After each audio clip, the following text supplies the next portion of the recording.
Welcome guys, welcome to my channel crack CTET and all TET. मेरे video को last तक ज़रूर देखें और चैनल को लाइक एंड सब्सक्राइब ज़रूर करें। तो आज हम लोग पढ़ेंगे पियाजेस कॉग्निटिव डेवलपमेंट थ्योरी। ठीक है, तो ये नोट्स मैंने आप लोगों के लिए तैयार किया है। पहले तो हम लोग जानते हैं कि पियाजे कहाँ के साइकोलॉजिस्ट थे। तो जैसा कि देख रहे हैं कि पियाजो जो थे वो स्विस साइकोलॉजिस्ट थे। ठीक है, पियाजे का कॉग्निटिव डेवलपमेंट थ्योरी का हिंदी में हम लोग मतलब समझते हैं पियाजे का संज्ञानात्मक विकास का सिद्धांत। ठीक है, पियाजे जो थे क्या बोलते थे बच्चों को, वो लिटिल साइंटिस्ट बोलते थे और एक्टिव बिल्डर भी उन्होंने ही नाम दिया था बच्चों को। ठीक है, पियाजे की थ्योरी में एक वर्ड आता है स्कीमा। स्कीमा क्या होता है? तो जो हम लोगों के समझने का तरीका होता है वर्ल्ड को, उसको स्कीमा बोलते हैं।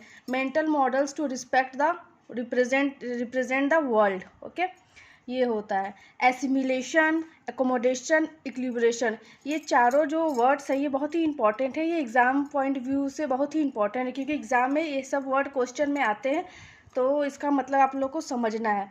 जैसे कि है एसिमिलेशन। एसिमिलेशन क्या होता है? आत्मसातीकरण। जैसे कोई भी चीज़ को समझने का जो तरीका होता है हम लोग के दिमाग में, जो चीज़ हम लोग को दिमाग में पहले से बैठा होता है उसको हम लोग बोलते हैं एसिमिलेशन। जैसे कि कोई बच्चा कैट को देखता है तो उसके दिमाग में वो बैठ जाता है कि कैट के 4 पैर होते हैं, एक पूँछ होता है। ऐसा उसके दिमाग में स्कीमा बन जाता है, स्कीमा डेवलप हो जाता है।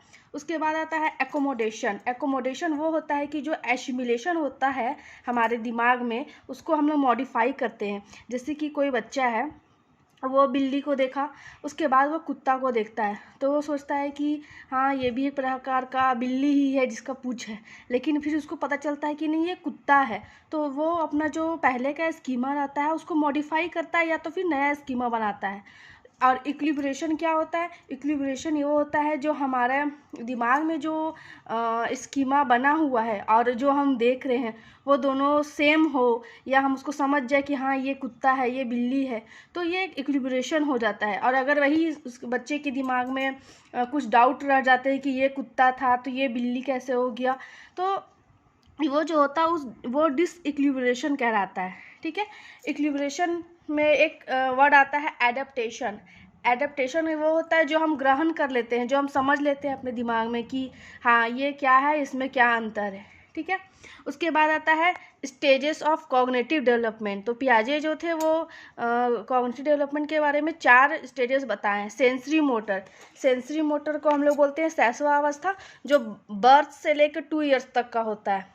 उसके बाद आता है प्री ऑपरेशनल। प्री ऑपरेशनल वो है जो 2 से 7 ईयर्स का एज में होता है। फिर है कॉन्क्रीट ऑपरेशनल 7 to 11 ईयर्स, और formal operational 11 to 15 years. Sensory motor को हम लोग शैशवावस्था बोलते हैं हिंदी में। प्री ऑपरेशनल को पूर्व संक्रियात्मक अवस्था बोलते हैं, और कॉन्क्रीट को बोलते हैं मूर्त संक्रियात्मक अवस्था। ठीक है, और फॉर्मल ऑपरेशन को बोलते हैं औपचारिक संक्रियात्मक अवस्था। ठीक है, इसको हम लोग एक शॉर्ट फॉर्म से भी याद कर सकते हैं। सेंसरी मोटर ये सब को हम लोग एक वर्ड याद कर सकते हैं, वो क्या है? वो है SPCF। SPCF, तो देखिए S for some, P for people, C for can't, और F for forget. Some people can't forget. तो S से सेंसरी मोटर हो जाएगा, P से हो जाएगा हमारा प्री ऑपरेशनल, C से हो जाएगा कॉन्क्रीट ऑपरेशनल, और F से हो जाएगा फॉरगेट। ओके, उसके आगे अब हम लोग पढ़ेंगे पियाजेस थ्योरी हमें क्या बताता है। ठीक है, तो Piaget's theory tells us that the child is born with a mental cognitive structure which develops and attains maximum growth around the age 14 और 15 ईयर्स। पियाजे का सिद्धांत हमें बताता है कि बच्चा एक मानसिक संज्ञानात्मक संरचना के साथ पैदा हुआ है जो 14 या 15 साल की उम्र में अधिकतम विकास प्राप्त करता है। ठीक है, उसके बाद मेंटल स्ट्रक्चर। मेंटल स्ट्रक्चर का मतलब होता है स्कीमा। ठीक है, पियाजे ने 4 एलिमेंट्स भी बताए हैं जो है मैच्योरेशन, एक्सपीरियंस, सोशल इंटरेक्शन और इक्विलिब्रेशन। ठीक है, मैच्योरेशन क्या है? अगर बच्चा अपने एज में मैच्योर नहीं होगा तो हम उसको कुछ सिखा नहीं सकते हैं। एक्सपीरियंस, अगर बच्चा कुछ अगर एक्टिव नहीं रहता है तो वो कुछ सीख नहीं सकता है। सोशल इंटरेक्शन भी पियाजे ने बताया है, और है इक्विलिब्रेशन, जैसा कि उन्होंने पहले पढ़े हैं। उसके बाद देखिए assimilation, equilibration, new situation, disequilibrium, accommodation, ये सब क्या है। तो एसिमिलेशन क्या होता है, एसिमिलेशन क्या होता है, जैसे कि मान लीजिए एसिमिलेशन का मतलब होता है कुछ चीज़ को ऐड करना अपने एग्जिस्टिंग स्कीमा में। जैसे कि बच्चा को पता है कि ये कैट है, ठीक है, अब वो कैट देखा तो उसके दिमाग में छप गया कि हाँ ये कैट है। अब किसी दिन वो कुत्ता को देख लेता है, डॉग को देख लेता है, तो वो उसको भी बिल्ली मान लेता है, लेकिन उसके बाद उसको कोई बोलता है कि नहीं ये डॉग नहीं ये कैट है, तो उसके दिमाग में डिसइक्विलिब्रियम पैदा हो जाता है, जिससे कि वो कंफ्यूज हो जाता है।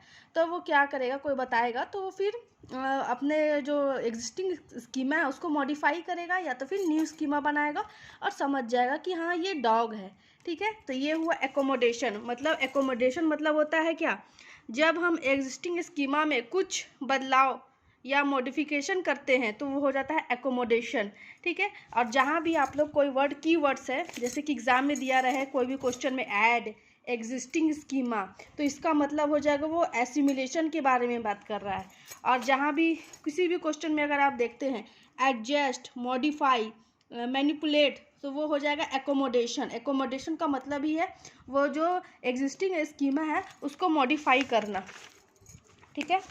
उसके बाद कुछ डिटेल्स में भी मैंने यहाँ पे लिखा है सेंसरी मोटर स्टेज क्या होता है। तो सेंसरी मोटर स्टेज है जो 0 से 2 ईयर्स के बच्चे होता है, उसमें क्या क्या मतलब हम लोग चेंजेस देखते हैं। जैसे कि बच्चा जो है अपनी 5 सेंसेस से सीखता है। जैसे कि जो 0 से 2 ईयर्स का बच्चा रहता है वो हाथ पैर से तो कुछ कर नहीं सकता है, तो उसके सामने 5 जो भी एक्शन या जो भी कुछ होता है वो उसको अपने सेंसेस से सीखता है, ठीक है। जैसे कि बच्चा के सामने माँ अगर लुका छुपी खेले, हाथ से अगर हम अपने चेहरे को छुपा ले, तो बच्चा के लिए वो चीज़ मतलब कि एग्जिस्ट ही नहीं करता है, इसलिए बच्चा वो सब चीज़ देख के थोड़ा सा ज़्यादा ही खुश होने लगता है। इसी को बोलते हैं ऑब्जेक्ट परमानेंस, ठीक है। बच्चे अपने सामने की चीज़ें देख कर ही रिएक्ट करता है, ठीक है। डेफर्ड इमिटेशन, इस उम्र में बच्चा जो भी चीज़ देखता है उसका नकल करता है, वो अपनी माँ की जो भी हरकत को देखता है उसको इमिटेट करने लगता है। उसके बाद आता है प्री ऑपरेशन स्टेज, उसमें 2 से 7 ईयर्स का एज होता है, जिसको हम लोग पूर्व संक्रियात्मक बोलते हैं। ई रिवर्सिबिलिटी का मतलब क्या होता है कि बच्चा रिवर्स नहीं सोच पाता है। जैसे कि दूध जैसे कि मान लीजिए पानी से बर्फ़ बनता है, फिर बर्फ़ से पानी ही बन सकता है, लेकिन बच्चा इस चीज़ को नहीं समझ पाता क्योंकि वो एक ही चीज़ पे कॉन्सेंट्रेट कर सकता है। बच्चा दोनों चीज़ पे कॉन्सेंट्रेट नहीं कर पा सकता है, इसलिए सेंट्रेशन, बच्चा जो है एक ही चीज़ पर कॉन्सेंट्रेट कर पाता है, ठीक है। उसी को बोलते हैं ईगोसेंट्रिक। ईगोसेंट्रिक का मतलब है कि ईगो मतलब वो नहीं कि वो घमंडी है, वो सोचता है कि जैसा वो सोच रहा है दुनिया भी वैसा ही सोचता है। जैसे वो किसी चीज़ को देख लिया या फिर कोई टॉय को देखा तो उसके मन में होता है कि ये भी जिंदा है या फिर लिविंग थिंग्स है, ऐसा, ठीक है। उसके बाद है कॉन्क्रीट ऑपरेशनल स्टेज, जो है 7 से 14 ईयर्स, ठीक है। मूर्त संक्रियात्मक अवस्था, इसमें होता है लॉजिक बिगिंस, इसमें जो है लॉजिक बच्चा करना स्टार्ट कर देता है। ट्रांसटिविटी हो जाता है। ट्रांसटिविटी का मतलब है कि जैसे कि बच्चा को अगर हम लोग बोल देते हैं कि बताओ कि ये शेप है और ये शेप है, तो इसमें से ट्रायंगल कौन है, रेक्टेंगल कौन है, तो बच्चा शेप को पहचानना स्टार्ट कर देता है। उसके बाद आता है CCS, सी मतलब कंजर्वेशन, सी मतलब क्लासिफिकेशन, एस मतलब सरिएशन। तो कंजर्वेशन मतलब हो गया कि जैसे कि हम बच्चा को 2 बीकर देते हैं, एक में 200 ml पानी है और एक दूसरे में भी 200 ml पानी है। अब हम बच्चे से पूछेंगे कि बड़ा कौन है, तो बच्चा समझ जाएगा कि दोनों में क्वांटिटी तो एक ही है, तो सिर्फ शेप में अंतर है। तो बच्चा को कंजर्वेशन समझ में आने लगता है कि आकार से कोई अंतर नहीं पड़ रहा है, उसमें क्वांटिटी सेम है। क्लासिफिकेशन, बच्चा को जैसे कि हम डस्टर दे दिए, एक पेंसिल दे दिए और एक मार्कर दे दिया, और बच्चा से पूछेंगे बताओ कि डस्टर कौन है, तो बच्चा बता देगा कि डस्टर कौन सा है। उसके बाद है सेरिएशन, मतलब कि बच्चा छोटा बड़ा पहचानने लगेगा, सेरिएशन नंबरिंग करने लगेगा। उसके बाद है सेरिएशन मतलब कि जैसे कि मान लीजिए 10 रुपया का नोट है और हम बच्चा को कॉइन्स दे देते हैं 5, वो भी 5 कॉइन्स दे देते हैं ऑफ 2 रुपीज़। ठीक है, तो बच्चा को कौन सा ज़्यादा है या कम है वो पता चल जाएगा, वो बता देगा कि ये भी 10 रुपया ही है और ये भी 10 रुपया ही है।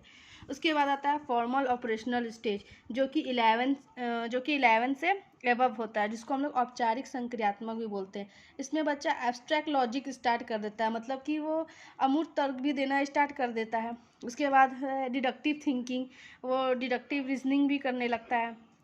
ठीक है, उसके बाद और तो कुछ ऐसे इसमें आप लोगों को डाउट नहीं होना चाहिए, और अगर जिसे जो भी डाउट हो please comment and subscribe. Okay, thank you.